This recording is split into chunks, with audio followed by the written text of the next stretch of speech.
মানে মানুষ কি এতটা মূর্খ হতে পারে? মানে অন্ধত্ব এই পরিমাণে আসতে পারে? আরে আপনি ইতিহাস ভালো করে দেখেন, মুসলিমরা যে দেশের সংখ্যায় গরিষ্ঠ সংখ্যায় বেশি, সেই দেশ শান্তিতে আছে। জেনা, ব্যভিচার, ধর্ষণ, ছিনতাই, রেপ, ইভটিজিং সেই দেশগুলোতে সবচেয়ে কম। আপনি ভালো করে দেখেন।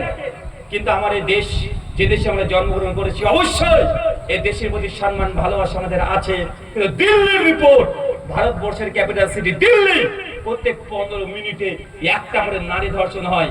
জি, প্রত্যেক 15 মিনিটে যদি আমাদের দেশে শুধু দিল্লিতে একটা করে নারী ধর্ষণ হয়, ওটা ভারতবর্ষের অবস্থা দেখেন।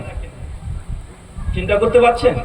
সৌদি আরবে দেখেন, হ্যাঁ, অভিযোগ সবাই করতে পারে, আরে মুসলমান এরা খুব কট্টরপন্থী, এরা মৌলবাদী। কেন? কেননা যদি ব্যভিচারে ধরা পড়ে, ধর্ষণ করলে ধরা পড়ে, তাহলে তাদেরকে প্রকাশ্যে মানুষের সামনে নিয়ে এসে ইট ঢেলে পাথর দিয়ে মেরে ফেলে। এখন আমাদের আইনটা করা, এটাকে দিয়ে বলছে দেখো মুসলমান কত নির্মম ভাবে মানুষকে হত্যা করছে। বেটা, যাকে হত্যা করছে ও কোনো আল্লাহর ওলি না, কোন সাধু পুরুষ না, ও তো ধর্ষক।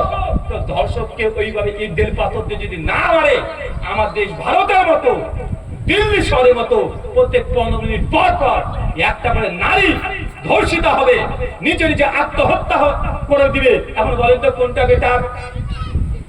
আমি বুঝাতে পারছি না আপনাকে। জাস্ট আমি সমস্যা দেখাবো। আমি যে মুসলমান, আপনি যে মুসলমান, কেন এটা আপনি নিজে নিজে উত্তর খুঁজে বের করেন।